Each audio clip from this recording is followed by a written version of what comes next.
Karen thought the Royal Guards were just part of a tourist show until she stood in their way, smirking, unmoving, convinced they'd go around her. But when the guards marched forward without hesitation, she learned the hard way that tradition and discipline don't bow to entitlement. Here's what happened.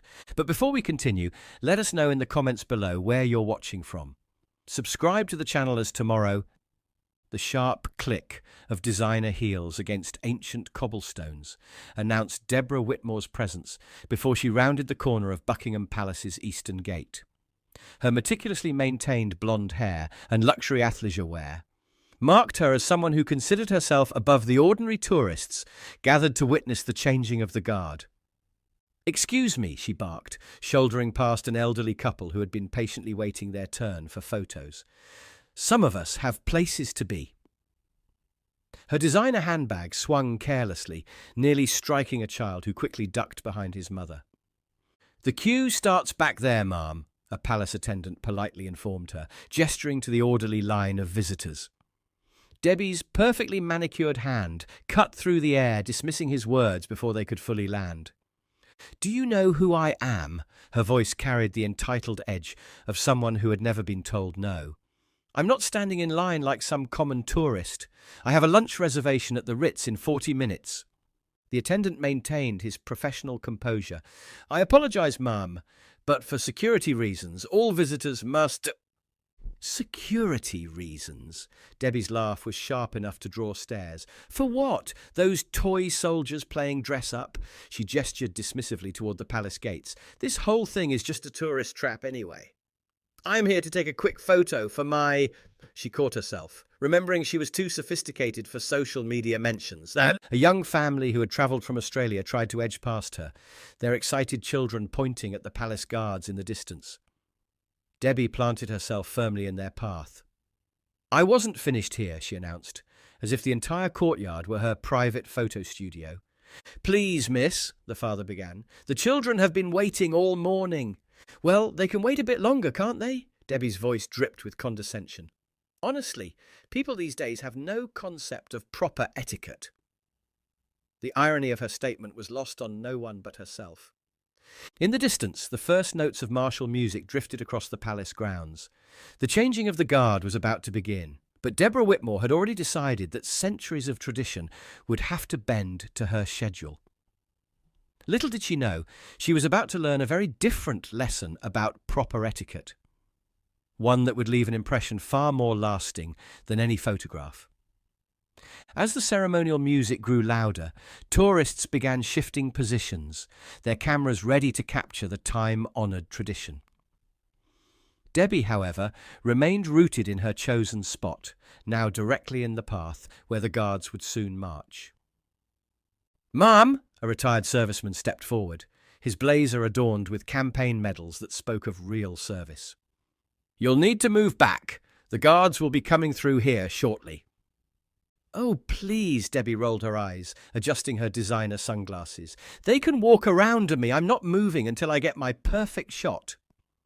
She pulled out her phone, holding it at various angles while completely ignoring the growing concern around her.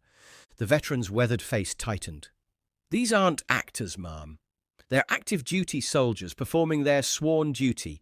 The path they march isn't just tradition, it's their assigned route under orders." "Under orders?" Debbie's laugh was sharp enough to make several children flinch. "Orders to march in funny hats? To stand still like statues, please?" She waved her hand dismissively at his medals. "I suppose you used to play dress-up too?" A ripple of disapproval moved through the crowd. The veteran's companion, another former serviceman, placed a steadying hand on his friend's shoulder. "Save your breath, John! Some lessons have to be learned the hard way." In the distance, the guards' precise footsteps could be heard approaching, their rhythmic march carrying the weight of centuries. Leading them was Guard James Windsor, his bearing perfect, his dedication evident in every measured step. Even from afar, there was something about his presence that made most tourists instinctively step back, something that spoke of real military experience behind the ceremonial uniform. "Last warning," a palace security officer called out, his tone urgent. Clear the path immediately. The guards will not stop or deviate from their route. Oh, for heaven's sake, Debbie's voice rose, drawing even more attention. This is a public space. I pay my taxes. Well, my husband does, and I have every right to stand wherever I want. She turned to address the growing crowd, as if expecting support. This is ridiculous. They're just guards at a tourist attraction. What are they going to do? Walk through me? The marching grew closer. Guard Windsor's unit had rounded the corner, their scarlet uniforms a stark contrast against the palace's grey stones. Their disciplined formation and unwavering focus made it clear this was no tourist show. These were soldiers performing their duty. Please, a mother with 2 young children pleaded. You're going to get hurt. They're not allowed to stop or change course. Debbie's response was to plant her feet more firmly, raising her phone higher. Then they better learn some customer service skills. I'm not moving for anyone in a costume, no matter how fancy their little hats are. The drums grew louder, the marching more distinct. The crowd had pulled back, leaving Debbie isolated in a pocket of space that would soon be filled by advancing guards. The veteran shook his head slowly, recognition in his eyes. He'd seen this type of entitled behaviour before, and he knew exactly how it would end. Guard Windsor's eyes, trained by years of service to assess situations instantly, had already registered the obstruction in their path. But his step never faltered. His bearing never changed. The formation moved forward with the inevitability of tradition itself, closing the distance between ceremony and consequences. This is your final warning. The security officer's voice carried real urgency now. Clear the path, or you will be forcibly removed. Try it, Debbie shot back, her stance becoming more defiant with each passing second. I'd love to see you explain that to my lawyer. She raised her phone higher, completely oblivious to the fact that she was about to become an object lesson in respect, one that would be significantly more memorable than any photo she hoped to capture. The distance between Guard Windsor's unit and Debbie had shrunk to mere yards, yet she remained planted in their path, her phone held high with defiant determination. The rhythmic thunder of their boots against the ancient stones seemed to make the very air vibrate with authority. Make way for the Queen's Guard! The command rang out, clear and sharp across the courtyard. Still, Debbie stood her ground, a smirk playing across her lips as she watched the approaching formation through her phone screen. Last chance, someone called from the crowd. They're not going to stop. Oh, please, Debbie called back without lowering her phone. This isn't some military base. This is a tourist spot, and I'm a paying visitor. She raised her voice, directing it at the approaching guards. You lot work for us, remember? The public? Time to learn some basic customer. The collision, when it came, was precise and controlled, yet still forceful enough to send Debbie sprawling. Guard Windsor's shoulder barge, executed with military precision, struck her just hard enough to remove her from the formation's path. Her designer sunglasses went flying in one direction, her phone in another, as she landed unceremoniously on the cobblestones. But fate wasn't finished teaching its lesson. As the formation continued their unwavering march, Guard Windsor's boot came down squarely on Debbie's outstretched hand, the one she'd flung out to break her fall. The impact wasn't cruel or deliberate. It was simply the inevitable result of an immovable force encountering an object that refused to move. Her scream of outrage and pain shattered the ceremonial atmosphere. You broke my hand! She scrambled to her knees, cradling her injured hand against her chest. Did everyone see that? He assaulted me! That thug deliberately attacked me! The guards marched on, their formation unbroken, their discipline unwavering. Guard Windsor's eyes remained fixed forward, his bearing as perfect as if nothing had occurred. The only evidence of the incident was a slight scuff on his otherwise immaculate boot. How dare you! Debbie struggled to her feet, her designer outfit now bearing the marks of her encounter with the courtyard stones. Stop right now! I'm talking to you! Her voice rose to a shriek as the formation continued its precise march, completely ignoring her existence. "Do you know who my husband is? I'll have your job for this." The veteran who had warned her earlier stepped forward, offering a steadying hand which she angrily slapped away. "Don't touch me! I want the police! I want names! I want badges!" Her face had turned an alarming shade of red, matching the guards' uniforms. "That man attacked me! He used excessive force! I could have been killed!" "Ma'am," the palace security officer approached, his tone professionally neutral despite having witnessed her ignore multiple warnings.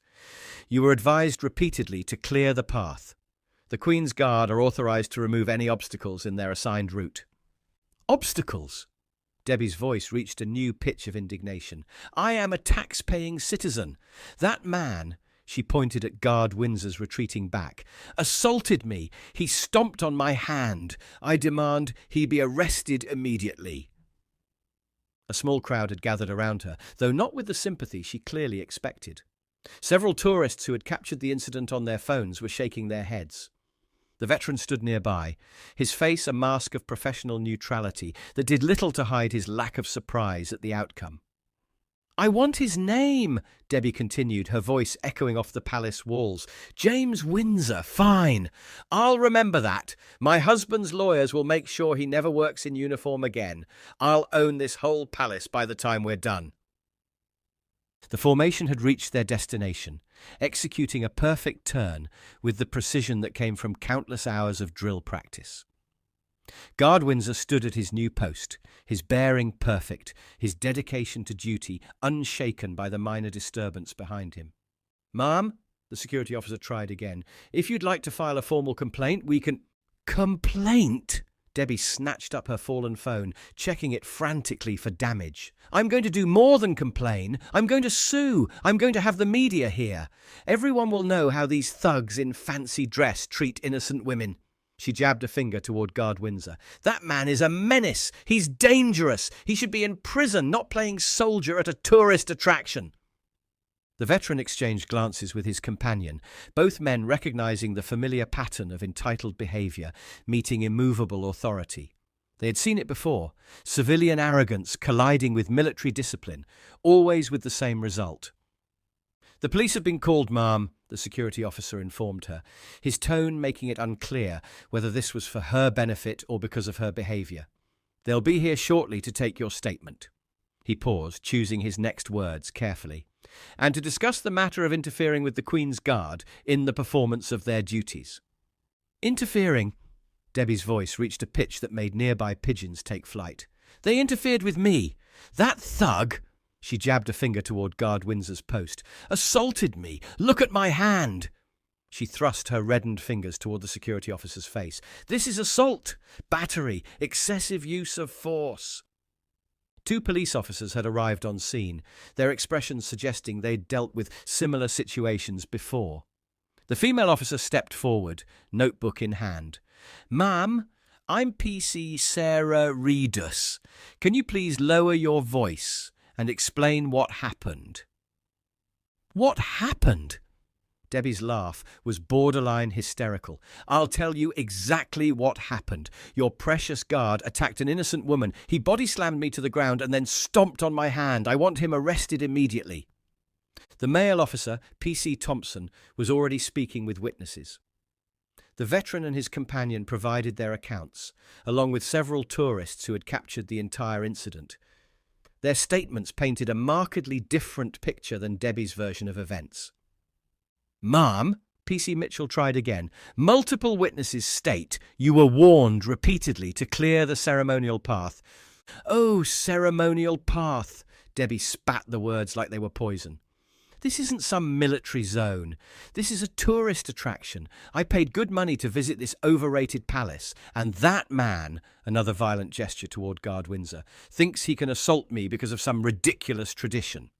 She fumbled with her phone, her injured hand shaking with rage. "I've got lawyers on speed dial, the best lawyers in London. When I'm done, that guard will be lucky to find work as a mall cop." Her fingers flew across the screen. And wait until the media hears about this. Guard attacks innocent tourist. That'll make a lovely headline, won't it? PC Thompson rejoined them, his notepad filled with witness statements.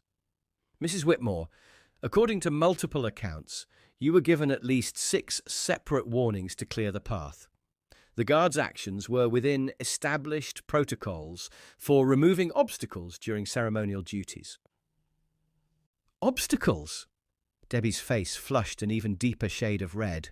I am not an obstacle. I am a paying visitor. And stop calling it ceremonial duties like it's some sort of real job. They're glorified tourist attractions, walking around in those ridiculous hats pretending to be soldiers.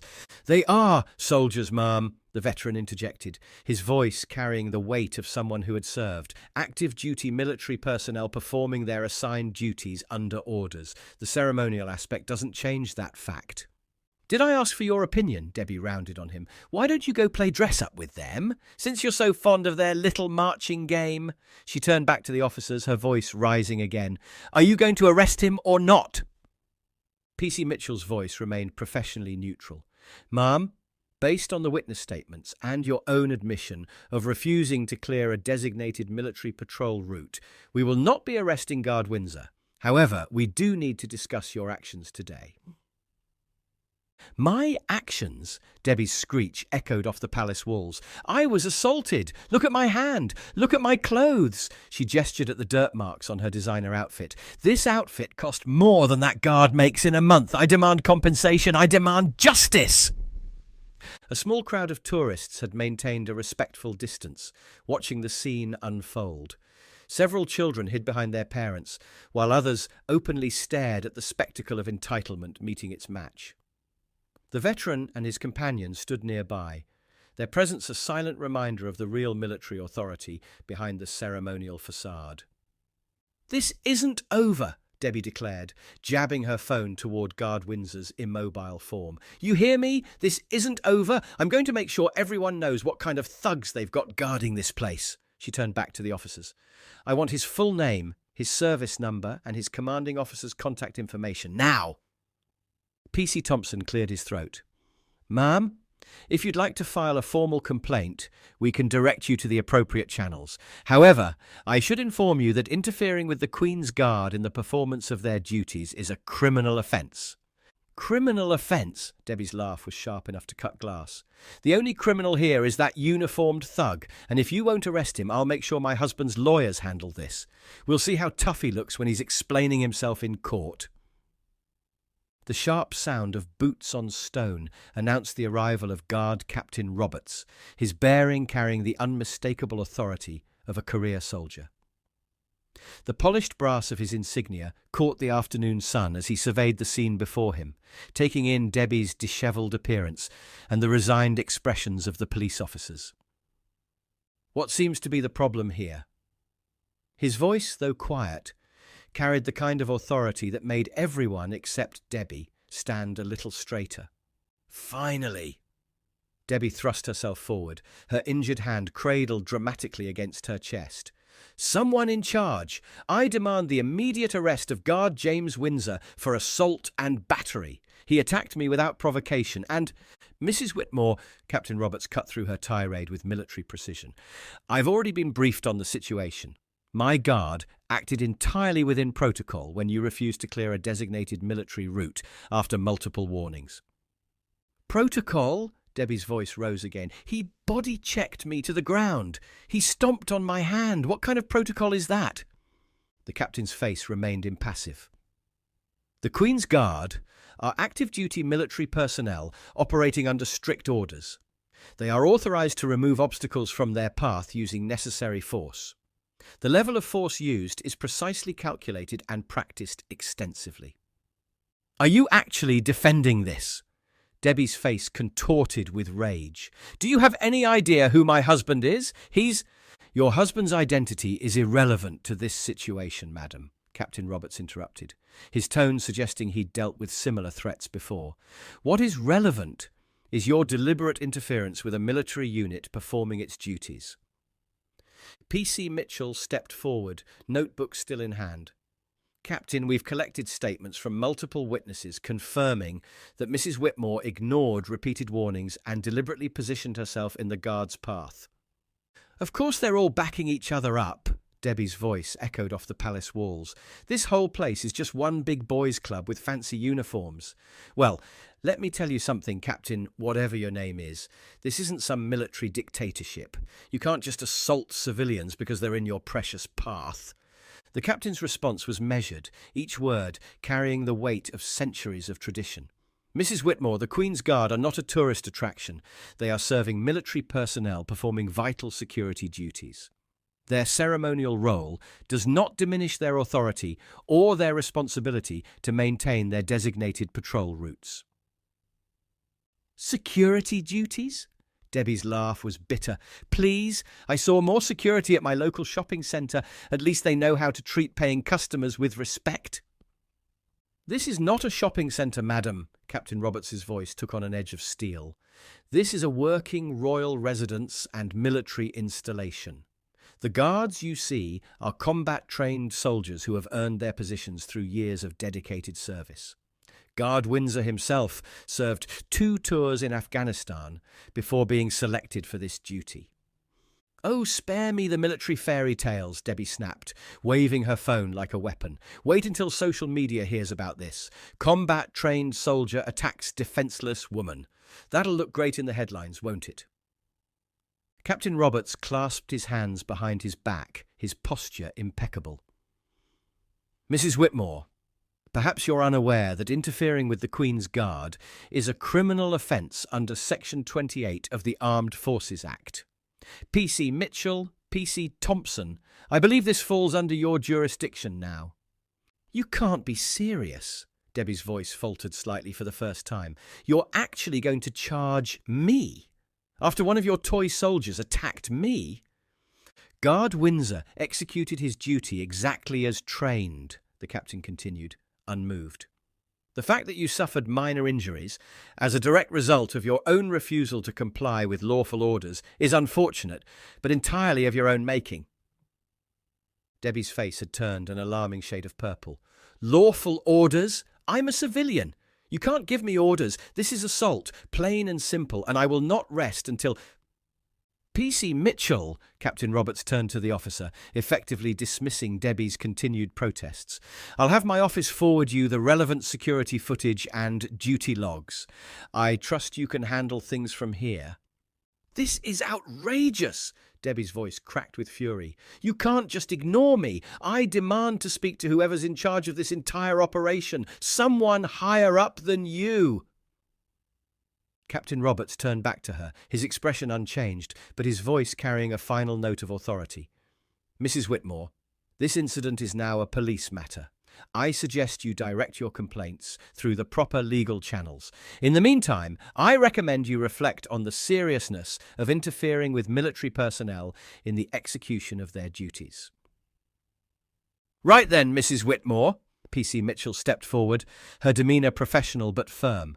We'll need you to accompany us to the station to formally process this incident. Process? Debbie's eyes widened with disbelief. Process what? I'm the victim here. You can't possibly...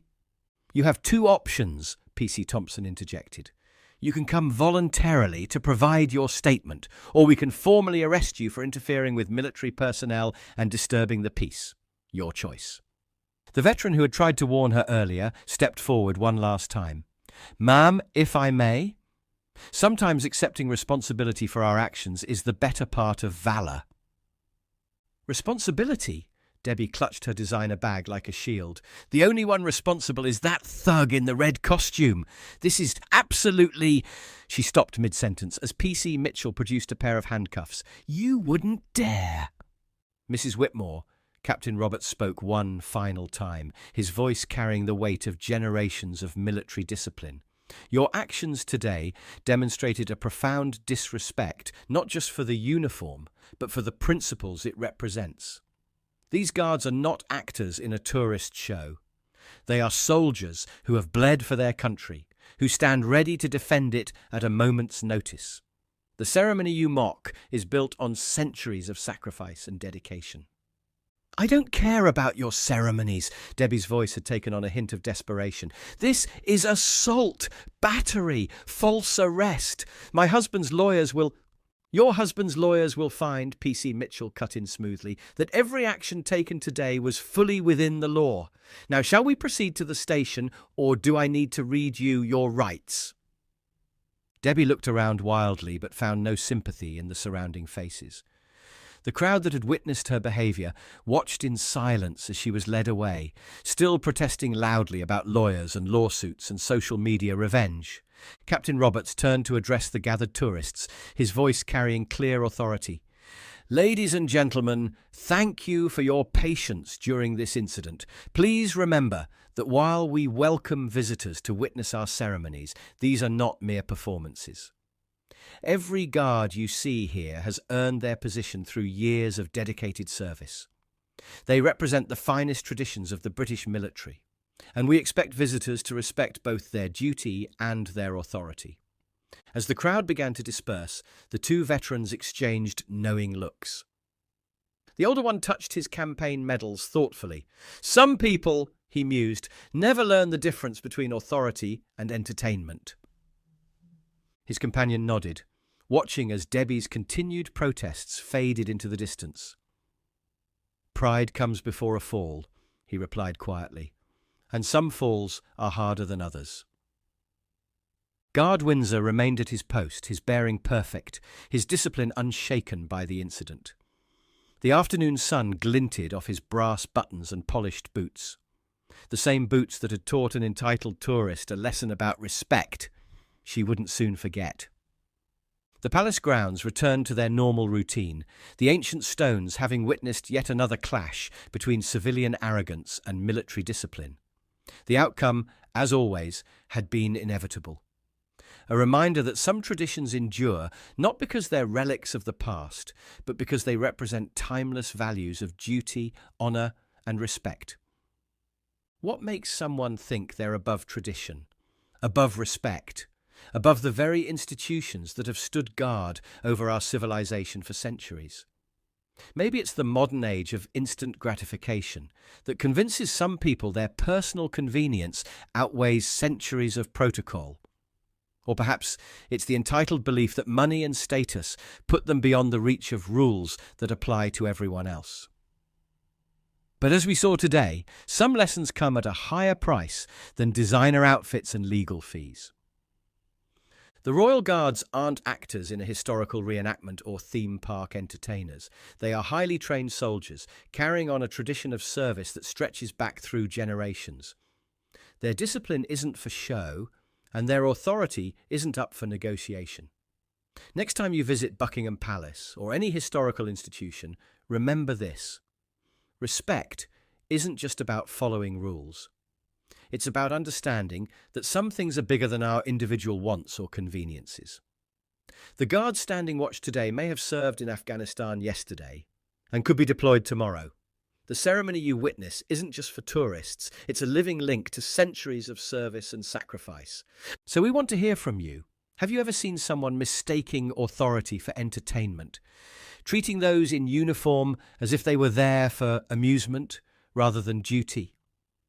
How would you have handled this situation if you were in the crowd?